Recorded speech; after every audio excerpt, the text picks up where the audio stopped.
Welcome all my dear students to the another session of chemistry.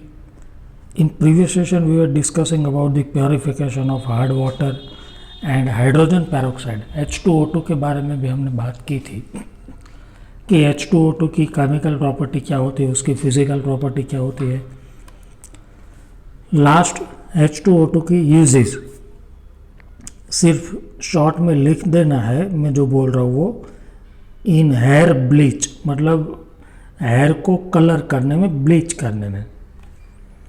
As mild disinfectant. Disinfectant मतलब infection को remove करने के लिए. Mild मतलब वीक, थोड़ा थोड़ा इन्फेक्शन हो तब ये काम कर पाएगा. एज एंटीसेप्टिक, ये भी मतलब स्किन पे लगाने के लिए. अच्छा, जब वो एज ए एंटीसेप्टिक मार्केट में बिकता है तो पर हाइड्रोल के नाम से मार्केट में आपको मिलेगा. पर हाइड्रोल.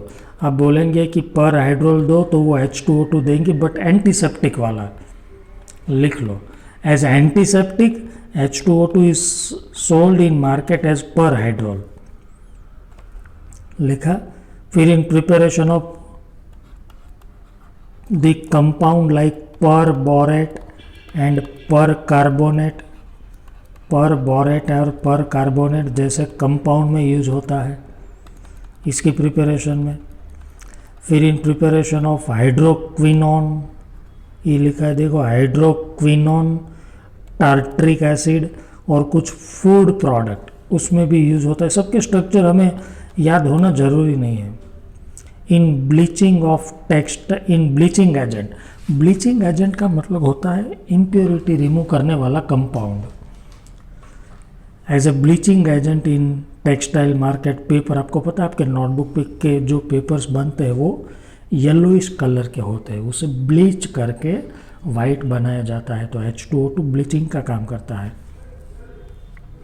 और नाउअडेज, अभी के टाइम में तो H2O2 यूज होता है क्लोथ और सुएज ट्रीटमेंट में. मतलब सुएज में से जो, तो पता है सुएज ट्रीटमेंट किसे बोलते हैं? ड्रेनेज का जो पानी जाता है ना, उसे ट्रीटमेंट करने के लिए जो दिया जाता है उसे सुएज ट्रीटमेंट प्लांट बोलता है. वहाँ पे जो प्लांट होता है उसे, और उसमें H2O2 यूज होता है. तो ये उसके यूजेस थे. Next, heavy water. You know, hard water और हैवी वाटर में क्या डिफरेंस है? हार्ड वाटर किसे बोलते थे? हार्ड वाटर मतलब वाटर के अंदर कैल्शियम एंड मैग्नीशियम के सॉल्ट थे तो उसे हार्ड वाटर बोलते थे. और नॉर्मल वाटर मतलब H2O ओनली. हार्ड वाटर मतलब H2O में कैल्शियम और मैग्नीशियम. और हैवी वाटर का मतलब होता है D2O. ये डिफरेंस याद रखना, हैवी और हार्ड. तो हैवी वाटर टाइटल दो, वो कहाँ काम में आता है? तो it is used as a moderator in nuclear reactor. Nuclear power plants जो होते हैं उसमें मॉडरेटर का काम करता है ये. अब मॉडरेटर क्या होते हैं उसमें हम नहीं डिटेल में जाएंगे. And also to study the mechanism of reaction. जैसे मैं बोल रहा हूँ वैसे लिखना. Also to study the mechanism of reaction. Reaction की मैकेनिज्म स्टडी करने के लिए कैसे काम आता है वो हम देखेंगे, वो आगे ऑर्गेनिक में आएगा. फिर लिखो, इट इज प्रिपेयर्ड बाय, ये लिखा है देखो, exhaustive electrolysis of water. Water का इलेक्ट्रोलिसिस करना एग्जॉस्टिव, और as a by product in some fertiliser. कुछ फर्टिलाइजर बनाते वक्त साइड में ही मिलता है. बस इतना ही. अब ये होता कैसा है? तो जैसा हमारा वाटर है, जैसे वाटर है वैसा ही ये होता है. ये पीने से कुछ प्रॉब्लम भी नहीं होता है. इसमें क्या प्रॉब्लम है? ये D2O है इसका आइसोटॉप. मान लो कि वाटर है, CaC2 कैल्शियम कार्बाइड के साथ वाटर ने, ये हमारा नॉर्मल वाटर है, इसने C2H2 बनाया, तो इसकी जगह पे मैं D2O लेता तो C2D2 बनता. जैसे यहाँ पे H2O होता तो AlOH3 बनता, तो D2O है तो AlOD3 बनता है। यहाँ H2O होता तो H2SO4 बनता, तो सिमिलरली D2SO4 बना। मतलब जैसे वो वाटर रिएक्ट करता है वैसे ही ये करता है। तो लिखो it react similarly like water, normal water जैसे ही रिएक्शन करता है। और ये तीनों इक्वेशन लिख दो। जैसे मेरा नॉर्मल वाटर होता है वो रिएक्शन करता है, वैसे ही ये रिएक्शन करता है। तो बस उसे एज इट इज़ लिख दो कि ये कैसे रिएक्शन करता है। ये इसकी इक्वेशन है। Next, determination of degree of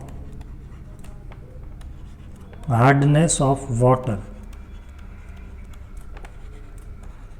see this topic is not included in your board syllabus. आपकी टेक्स्ट बुक में आपको नहीं मिलेगा, बट जेई में या एडवांस लेवल में या नीट में आपको ये टॉपिक के रिलेटेड क्वेश्चंस पूछे जा सकते हैं। मे बी इतना भी खास इम्पोर्टेंट नहीं, बट इसके सिलेबस उसके सिलेबस में ये कवर्ड है।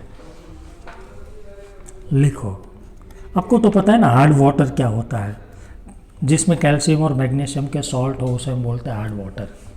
लिखो, hardness of water is measured by using sodium diethylene tetraacetate. Sodium di amine tetra acetate, EDTA है। इसे लिखेंगे शॉर्ट में Na2EDTA। सोडियम इथिलीन डायमाइन लिखना, इथिलीन डायमाइन टेट्रा एसीटेट। ये MCQ में पूछा जाए तो पता होना चाहिए। Na2EDTA नाम का कंपाउंड है जिससे हम वाटर की हार्डनेस का डिग्री, मतलब कितना हार्ड वाटर है वो मेज़र करते हैं Na2EDTA को लेके। दूसरा, hardness of water is measured in term of CaCO3। Calcium carbonate के टर्म में मेजर की जाती है हार्डनेस।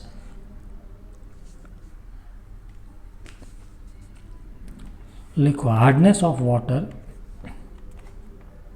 या तो degree of hardness of water in bracket में लिख देना इन टर्म ऑफ CaCO3।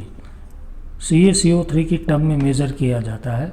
इसका फॉर्मूला है डिग्री ऑफ हार्डनेस का mole number of mole of salt multiplied by 10⁸ divide by mass of water. ये शॉर्ट एंड स्वीट फॉर्मूला है in gram. Water का मास ग्राम में लिखना है, ये फॉर्मूला है। मैं आपको एक क्वेश्चन लिखवाता हूँ, लिखो तो आपको समझ में आ जाएगा। 500 gram water, 500 gram water contains 6 into 10⁻³ gram magnesium sulfate. Then calculate the degree of hardness. Calculate the degree of hardness of water. Water की डिग्री ऑफ हार्डनेस कैलकुलेट करो। 1 मिनट। वाटर की डिग्री ऑफ हार्डनेस आपको calculate करनी है। अब हमारा formula क्या है डिग्री ऑफ हार्डनेस का, तो वही फॉर्मूला डिग्री ऑफ हार्डनेस में शॉर्ट में लिख देता हूँ। Degree of hardness is equal to mole of salt into 10⁸ upon mass of water in gram. Water का मास लिखना है ग्राम में। अब देखिए सॉल्ट के मोल, ये सॉल्ट है MgSO4, उसका मास दिया है, मोल नहीं दिए है। तो मोल इज इक्वल टू क्या होता है, weight upon molar mass. Mole is equal to weight upon molar mass. Weight कितना है 6 इंटू 10⁻³ MgSO4 का मोलर मास होता है 120, तो इसके मोल हो गए। वेट अपन मोलर मास मतलब मोल। मैं मोल फाइंड किए बिना डायरेक्ट लिख दूँ यहाँ पे 6 इंटू 10⁻³ मास है, अपन इसका मोलर मास है 120, ये मोल हो गई मोल। नीचे वाटर का मास है 500 और ऊपर 10⁸, ये आपका आ जाएगा 10। टोटल आंसर हो जाएगा 10 पार्ट्स पर मिलियन। इसका यूनिट होता है डिग्री ऑफ हार्डनेस का यूनिट क्या होता है, तो ppm पीछे लिख देना, पार्ट्स पर मिलियन। क्लियर। इसके रिलेटेड क्वेश्चन यदि आपको कहीं से मिल जाए तो आप इसे सॉल्व कर सकते हैं। तो ये हार्डनेस मेजर करने की मेथड हुई। अब दूसरा लास्ट है हाइड्रोजन इकोनॉमी। लास्ट टॉपिक आपको एक टेक्स्ट बुक में दिया है जो सिर्फ समझना है, मतलब इकोनॉमिकली हाइड्रोजन हमें कहाँ यूज़फुल हो सकता है। तो मैंने आपको बोला था एज ए फ्यूल, हाइड्रोजन को यदि हम एज ए फ्यूल यूज़ करने लगे, जब चैप्टर स्टार्ट हुआ तभी बोला था कि if we start using the hydrogen as a fuel then it is very good fuel, it is very good source of energy. Hydrogen energy का एक अच्छा सोर्स है, तो फिर हम क्यों यूज़ नहीं करते थे। तो वो थोड़ा एक्सप्लोजिव था, फिर उसका स्टोरेज थोड़ा महंगा होता है, इसे गैसियस फॉर्म में स्टोर नहीं कर सकते। बट फिर भी अब कुछ कंट्री में थोड़ा थोड़ा धीरे धीरे CNG में थोड़ा हाइड्रोजन ऐड करके, गैस के साथ थोड़ा थोड़ा हाइड्रोजन ऐड करके यूज़ करने लगे हैं। और कुछ कंट्रीज़ तो स्पेस शटल में भी हाइड्रोजन को एज ए फ्यूल यूज़ करने लगे हैं। In short, in future hydrogen ही हमारे लिए एनर्जी का एक बहुत अच्छा सोर्स है। हाइड्रोजन ही हमारे लिए एनर्जी का एक बहुत अच्छा सोर्स है समझ में। तो ये हमारा चैप्टर कंप्लीट हुआ। आइए हम देखते हैं अब एक्सरसाइज के कुछ क्वेश्चन। एक्सरसाइज के कुछ क्वेश्चंस सब नहीं देखेंगे क्योंकि ऑलमोस्ट थियोरेटिकल क्वेश्चन है। जो इम्पोर्टेंट होंगे और जो नहीं कवर हुए होंगे वो मैं आपको लिखवाऊंगा। 9.1 नहीं देखेंगे, 9.2 हमने लिख दिया है, आइसोटॉप्स ऑफ हाइड्रोजन। अच्छा 9.3 हाइड्रोजन क्यों डाई एटमिक होता है, H2 क्यों होता है, सिंगल H क्यों नहीं होता है। क्योंकि सिंगल रहने के लिए मान लो कि इसे सोडियम के साथ रिएक्शन करना है या तो क्लोरीन के साथ, तो इसे एक इलेक्ट्रॉन क्या करना होगा, डोनेट, तभी वो सिंगल रह के HCl बना पाएगा, अदरवाइज वो डबल रहता है। तो लिखो ड्यू टू वेरी हाई, एक इलेक्ट्रॉन डोनेट नहीं कर सकता क्योंकि उसकी आयोनाइजेशन एंथैल्पी बहुत हाई है। Due to very high ionisation enthalpy it is not easy to remove one electron.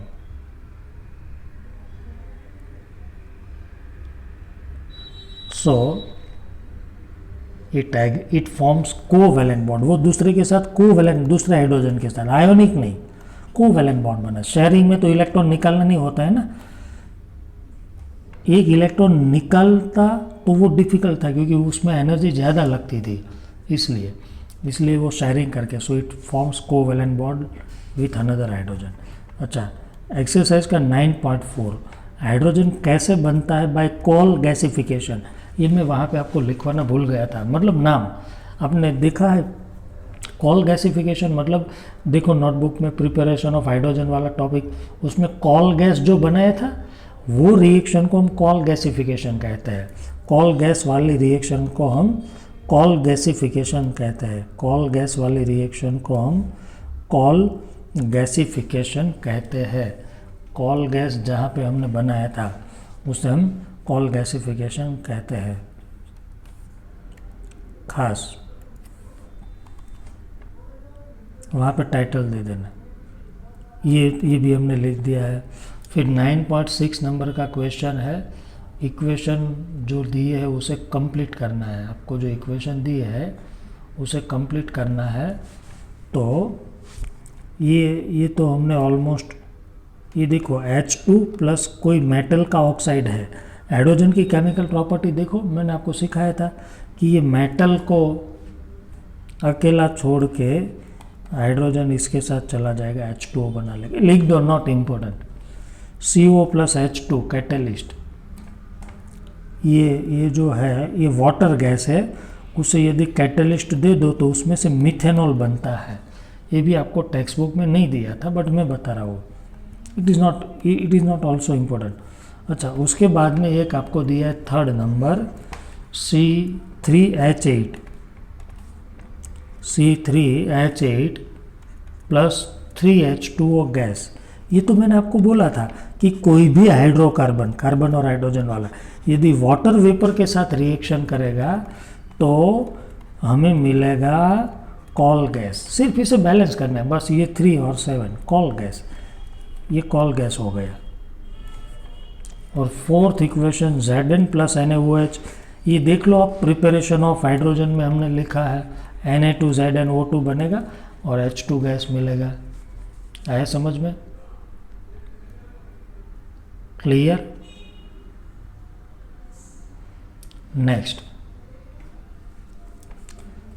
Question number, अब मैं क्वेश्चन बोलता जाऊंगा। क्वेश्चन नंबर 9.7 में वो बोल रहे हैं कि H बॉन्ड एंथैल्पी, आप टेक्स्ट बुक देखते रहना, लिखना नहीं है। H बॉन्ड एंथैल्पी के हिसाब से आप समझाओ कि हाइड्रोजन रिएक्टिव है या नहीं। तो मैं आपको बोल रहा हूँ कि इसे तोड़ने के लिए 1312 किलो जूल एनर्जी लगती है। उसका मतलब ये तोड़ना डिफ़िकल्ट है, इसका मतलब हाइड्रोजन लेस रिएक्टिव है। Clear? It is less reactive because उसकी ये एंथैल्पी बहुत ज़्यादा है। फिर 9.8 नंबर का क्वेश्चन वो बोल रहे हैं कि explain the types of hydride, जो हम एक्सप्लेन कर चुके हैं 9.8 नंबर में। 9.9 इलेक्ट्रॉन डेफिशिएंट हाइड्राइड समझाओ, तो वो भी हमने लिख दिया है। इलेक्ट्रॉन डेफिशिएंट हाइड्राइड लिखने की ज़रूरत नहीं है। 9.10 नंबर का जो क्वेश्चन है, do you expect the carbon hydride, 9.10 वो ऐसा बोल रहे हैं कि CnH2n+2 टाइप का हाइड्राइड लुईस एसिड होगा या लुईस बेस।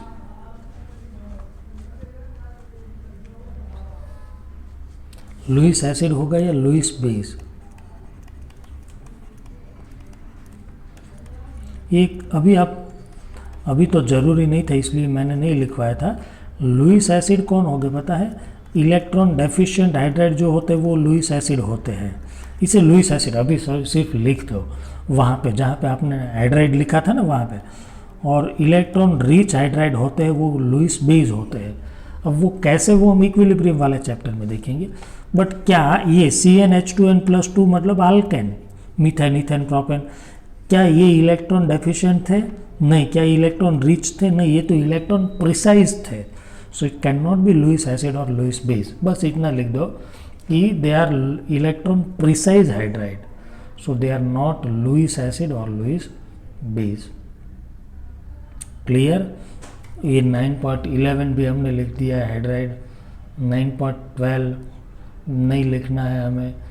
हाइड्रोजन को स्टोर करने में वो आपको बोल रहा है कि मेटालिक हाइड्राइड हाइड्रोजन को स्टोर करने में कैसे यूज में आता है। 9.12 मैं आपको सिर्फ समझा दूँ, मैंने उस टाइम पे भी समझाया था कि मेटल की सरफेस पे थोड़े थोड़े वॉइड होते हैं छोटे छोटे, जिसमें हाइड्रोजन गैस को हम स्टोर कर सकते हैं। इसके मतलब मेटालिक हाइड्राइड ऐसे ही बनते थे, बट इसमें भी हमें कुछ नहीं काम का है।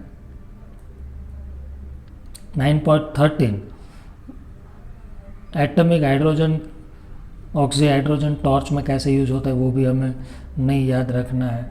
मैंने आपको समझाया था वो वीडियो में, बट उतना भी इम्पोर्टेंट नहीं है। फिर 9.14 खास, इसमें बोल रहा है कि अमोनिया, वाटर एंड HF में एक्सटेंट ऑफ हाइड्रोजन बॉन्ड, सबसे ज़्यादा हाइड्रोजन बॉन्ड किस में बनते हैं? तो इसका रियल ऑर्डर, एक्सपेरिमेंटल ऑर्डर ये है कि सबसे ज़्यादा वाटर बनाता है, फिर HF, फिर NH3। क्यों? क्योंकि HF में एक ही बॉन्ड बन सकता है। देखो HF, ये माइनस, ये प्लस और ये माइनस, फ्लोरीन की इलेक्ट्रोनेगेटिविटी ज़्यादा होती है ना, ये HF। ये कितने हाइड्रोजन बॉन्ड बने, एक यहाँ और एक यहाँ। तो वाटर, तो एक वाटर मॉलिक्यूल 4 हाइड्रोजन बॉन्ड बनाता है। ये माइनस, ये प्लस होता है ना, तो ये हाइड्रोजन बॉन्ड यहाँ बने, ये यहाँ बने, ऐसे 2 यहाँ भी बन सकते हैं। तो अमोनिया तो और ज़्यादा बना सकता है, अमोनिया और ज़्यादा बना सकता है। ये देखो, इसमें तो ये 3 हाइड्रोजन है, तो वो 3 के साथ बना पाएगा। बट फिर भी वाटर में अच्छे बनते हैं, अमोनिया में कम, क्योंकि अमोनिया में फिर नाइट्रोजन की इलेक्ट्रोनेगेटिविटी भी कम है ना। और वो सब छोड़िए, तो यदि आप ऑर्डर याद रख सकते तो सिर्फ याद रख लो, ज़्यादा इम्पोर्टेंट नहीं है, ज़्यादा कोई आपको पूछ नहीं सकता है, फिर भी आप ये ऑर्डर याद रख लो।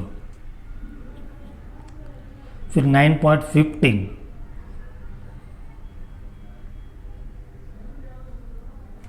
आपको ऐसा बोला है 9.15 में कि 9.15 नंबर का क्वेश्चन कि आयोनिक हाइड्राइड जो होते हैं वो वायोलेंटली रिएक्ट करते हैं वाटर के साथ। आयोनिक हाइड्राइड याद करो, हमने वहाँ लिखा था, वो यदि वाटर के साथ रिएक्शन करते हैं तो वायोलेंट मतलब ब्लास्ट होता है और फायर प्रोड्यूस होती है। तो क्या वो फायर को बुझाने के लिए आप CO2 को यूज़ कर सकते हैं as a fire extinguisher? Yes, no problem, we can use the CO2 as a fire extinguisher. Clear?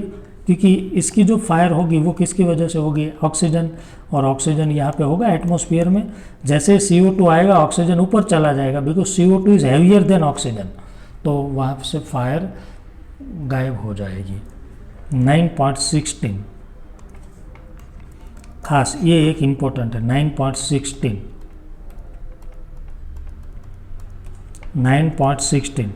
जितने भी क्वेश्चन देखे एक्सरसाइज की, इसमें ये इम्पोर्टेंट है। फर्स्ट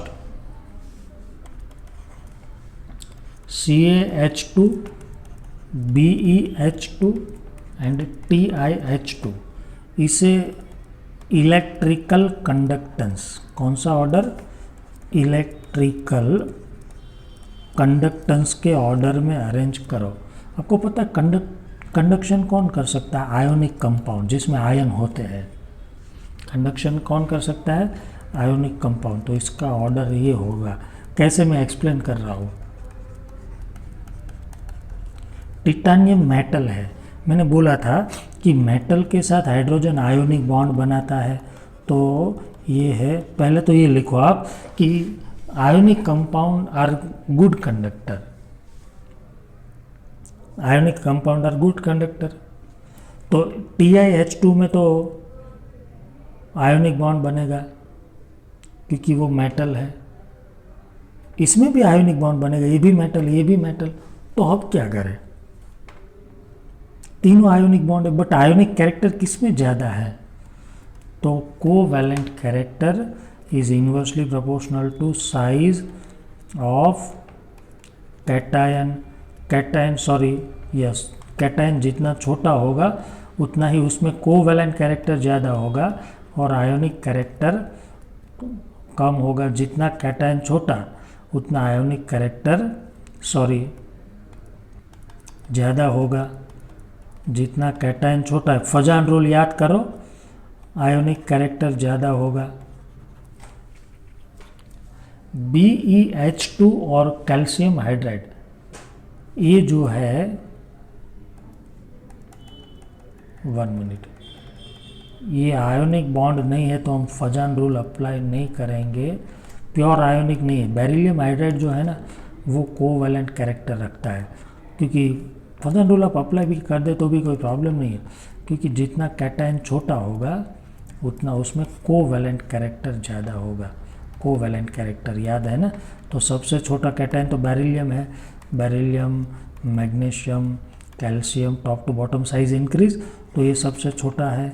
और टिटानियम कहाँ होता है पता है ना? 14th ग्रुप में, वो तो उससे भी बड़ा है, और ये जो है उसमें ज़्यादा आयोनिक कैरेक्टर है, और ये छोटा है। फजान रूल अप्लाई कर दो तो भी चलेगा। लिखो, ionic compound can conduct the electricity, more the ionic conductor more the conductivity, and ionic covalent character और आयोनिक कैरेक्टर यहाँ से डिसाइड होता है फजान रूल से। ये एक ऑर्डर था। Second, lithium hydride, sodium hydride, caesium hydride, इसमें आयोनिक कैरेक्टर का ऑर्डर क्या होगा? आयोनिक कैरेक्टर, फिर से आयोनिक कैरेक्टर का order, ionic character Fazan rule, जितना कैटायन छोटा उतना उसमें कोवेलेंट कैरेक्टर ज़्यादा होता है, तो इसमें कोवेलेंट कैरेक्टर ज़्यादा होगा क्योंकि top to bottom lithium sodium potassium size increase, तो ये छोटा है फर्स्ट ग्रुप में, छोटा तो कोवेलेंट कैरेक्टर ज़्यादा, आयोनिक कैरेक्टर कम। फिर third one is H H F F and D की बॉन्ड एंथैल्पी। तो बॉन्ड एंथैल्पी मतलब सबसे इजी बॉन्ड कौन सा टूट जाएगा, सबसे जल्दी कौन सा बॉन्ड टूटेगा, तो F का। फिर उससे थोड़ा, इसे तोड़ने में सबसे, इसे क्यों कम देनी पड़ती है पता है ना, इसके पास 3 लॉन पेयर है, रिपल्जन इतना बढ़ जाएगा कि बॉन्ड जल्दी टूट जाएगा। अब इसमें तो लॉन पेयर है नहीं, इसमें थोड़ा भारी है, जिसका ये ड्यूटेरियम है, इसका मास ज़्यादा है तो जल्दी नहीं टूटेगा, ज़्यादा एनर्जी देनी होगी। इट इज़ मोस्ट इम्पोर्टेंट, सबसे इम्पोर्टेंट ये। अब लास्ट इसमें है fourth, NaH MgH2 and H2O, इसकी रिड्यूसिंग प्रॉपर्टी। कौन सी property? Reducing property. Reducing property मतलब रिड्यूसिंग एजेंट, इसमें से कौन सा रिड्यूसिंग एजेंट अच्छा है? रिड्यूसिंग एजेंट मतलब दूसरे का क्या करना, रिडक्शन, खुद का क्या करना, ऑक्सीडेशन। ऑक्सीडेशन मतलब लॉस ऑफ हाइड्रोजन भी होता था, removal of hydrogen, removal of hydrogen, खुद का ऑक्सीडेशन करना है तो खुद को हाइड्रोजन डोनेट करना है। तो हाइड्रोजन कौन डोनेट कर पाएगा? हाइड्रोजन कौन डोनेट कर पाएगा? जिसमें आयोनिक कैरेक्टर ज़्यादा होगा। तो आपको तो पता है कि इसमें कोवेलेंट बॉन्ड होता है, जो आयोनिक बॉन्ड होगा वो जल्दी H+ डोनेट H निकाल देगा ना। आयोनिक बॉन्ड जल्दी टूट जाता है, कोवेलेंट जल्दी नहीं टूटता है। तो ये कोवेलेंट था, ये अपना H डोनेट नहीं करेगा, मतलब इसका खुद का ऑक्सीडेशन जल्दी नहीं होगा, मतलब ये सबसे वीक रिड्यूसिंग। आप समझ रहे हैं, रिड्यूसिंग एजेंट मतलब दूसरे का रिडक्शन करना, खुद का ऑक्सीडेशन, ऑक्सीडेशन मतलब रिमूवल ऑफ हाइड्रोजन, ये जल्दी हाइड्रोजन नहीं देगा ड्यू टू कोवेलेंट बॉन्ड। ये मेटल है, मेटल के साथ तो हाइड्रोजन का आयोनिक बॉन्ड होता है, ये दोनों मेटल है। अब इसमें किसमें आयोनिक कैरेक्टर ज़्यादा है? तो ऑब्वियसली इसमें जितना कैटायन बढ़ा उतना आयोनिक कैरेक्टर ज़्यादा, याद है ना फजान रूल। तो इसमें सबसे ज़्यादा आयोनिक कैरेक्टर है, तो it can lose the hydrogen immediately. खास नेक्स्ट एक क्वेश्चन आपको दिया है टेक्स्ट बुक के एक्सरसाइज में 9.18 कि what is auto protolysis of water. Auto protolysis का मतलब होता है सेल्फ आयोनाइजेशन। ये भी वैसे तो हम एक चैप्टर है आपका इक्विलिब्रियम नाम का, उसमें देखेंगे, बट फिर भी आपको पता है, एक पानी की बॉटल में वाटर लिया है आपने, वाटर, तो उसमें जो वाटर मॉलिक्यूल है एक और दूसरा आमने सामने आ जाएंगे, उसमें से एक एसिड बन जाएगा और दूसरा बेस बन जाएगा। एसिड H+ डोनेट कर देगा, ये एसिड H+ डोनेट करता है, तो बाकी रह जाएगा OH- और बेस जो है वो यहाँ से H+ ले लेगा तो वो बन जाएगा H3O+। ये चलता रहता है आपकी पानी की बोतल में, ये H+ और OH- मिलेंगे आपको। इसे बोलते हैं हाइड्रोनियम आयन, हाइड्रोनियम, इसे हाइड्रोनियम। तो लिखो, water, 2 water molecule combine with each other, one of them will act as acid and another will act as base। एक एसिड बन जाएगा और दूसरा बेस बन जाएगा, and will form H+ and OH- ion. will form H plus and OH minus ion, which is called autoprotolysis,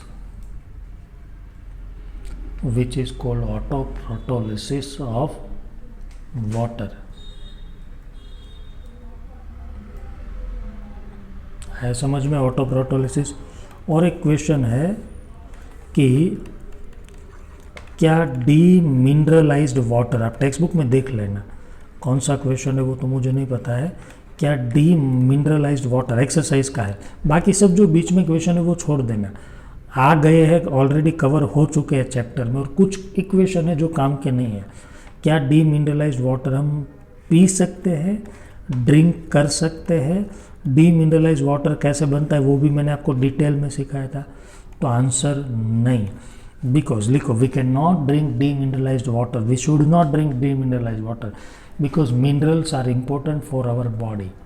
हमारे body के लिए मिनरल इम्पोर्टेंट होते हैं, तो डीमिनरलाइज्ड वाटर नहीं पीना चाहिए। और एक लास्ट, वो लोग ऐसा बोल रहे हैं क्या हमें हैवी वाटर पीना चाहिए, हैवी वाटर D2O। तो वैसे तो कोई प्रॉब्लम नहीं, बट ज़्यादा नहीं पी सकते, क्योंकि क्या प्रॉब्लम है पता है, हैवी वाटर लिखो, can we drink the heavy water D2O, फिर आंसर लिखो no, because heavy water is moderator.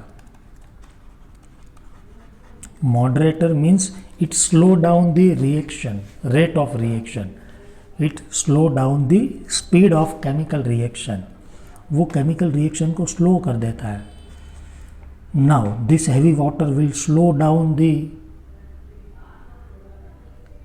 anabolic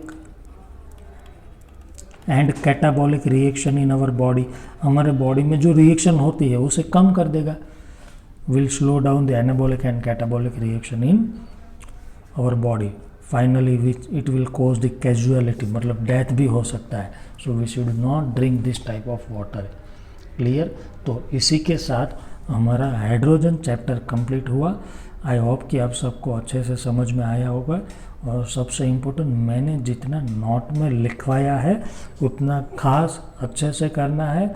उसके अलावा इस चैप्टर में आपको जनरली ज़्यादा कुछ करने की ज़रूरत नहीं, so don't worry about it, note को रिफ़र कीजिए, chapter is very easy. Next session में नए चैप्टर के साथ मिलेंगे, टिल देन गुड बाय।